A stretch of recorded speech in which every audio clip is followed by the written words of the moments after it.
त्याच्यावर उत्तर दिले दाखवू त्याच्यावरही उत्तर दिलंय त्याच्यावरही उत्तर दिले की तुम्ही त्यांच्या उत्तरातच दम नाही आहे त्यांच्या उत्तरातच दम नाही आहे एकदा बघून घेऊ आपण त्यांचं उत्तर काय त्याच्यावर दमच नाही आहे ह्यांचे मशिदीतले फोटो मी दाखवू मशिदीत जाऊन किंवा इतर ठिकाणी जाऊन त्यांच्या टोप्या घालून एकमेकाला घास भरवतानाचे फोटो दाखवू मोहन भागवत जामा मशिदीत गेलेल्याचे फोटो दाखवू मोदी मशिदीत गेल्याचे फोटो दाखवू तुम्ही एकदा जाहीर करा की तुम्हाला मुसलमान नकोत आणि तुमच्या पक्षात जेवढे मुसलमान आहेत तेवढे काढून टाका चला माझं जाहीर आव्हान आहे तुम्ही जाहीर करा ना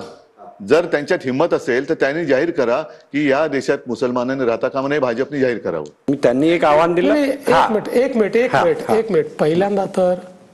असं बोलणंच वेडेपण आहे याचं कारण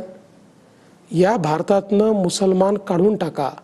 असं कधीच कोणी म्हटलेलं नाही या भारतामध्ये जे मुसलमान राष्ट्रीय विचारांचे आहेत ते या भारताचेच नागरिक आहेत आम्ही तर त्याच्या पलीकडे जाऊन म्हणतो या भारतामध्ये अरबातनं आलेला मुसलमान कुठे राहिला हे सगळे जुने हिंदूच आहेत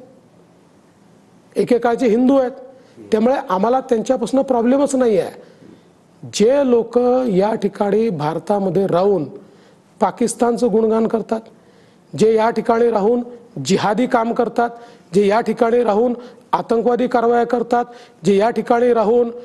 काश्मीरच्या विरोधात बोलतात त्यांच्याबद्दल आम्हाला प्रॉब्लेम आहे त्याच्यामुळे मला असं वाटतं की उद्धव ठाकरेंना हे समजच नाही आहे आणि मी उद्धव ठाकरेंना हे सांगू इच्छितो आमचा आक्षेप कशाला आहे पाय चाटण्याला आहे हे जे पाय चाटणं चाललंय ना सज्जाद नोमानीचं त्या पाय चाटण्याला आमचा आक्षेप आहे नाही पण हे इशारे जसे आता ते तुम्ही एक इशारा त्या यांनाही दिला ओवेसी त्यांना तर तुम्ही सरळ सरळ इशारा दिला की आम्ही पाकिस्तानात जाऊन झेंडे लावू काय चुकलं काय वाईट आहे का लावू नये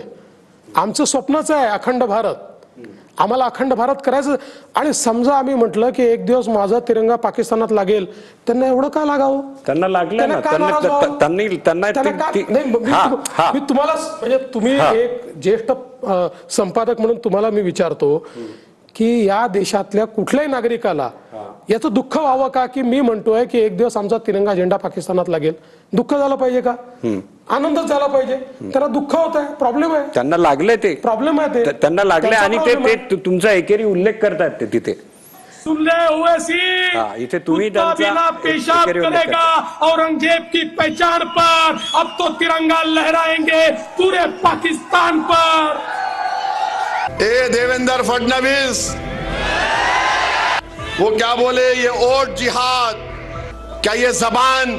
इलेक्शन के कानून के ताबे है या उसके खिलाफ है इलेक्शन कमिश्नर ऑफ इंडिया जवाब दो म्हणजे बघा एक तुमचा आहे वोट जिहाद कटेंगे तो बटेंगे एक है तो सेफ है आणि आता ते धर्मयुद्ध आता मी तुम्हाला प्रश्न विचारतो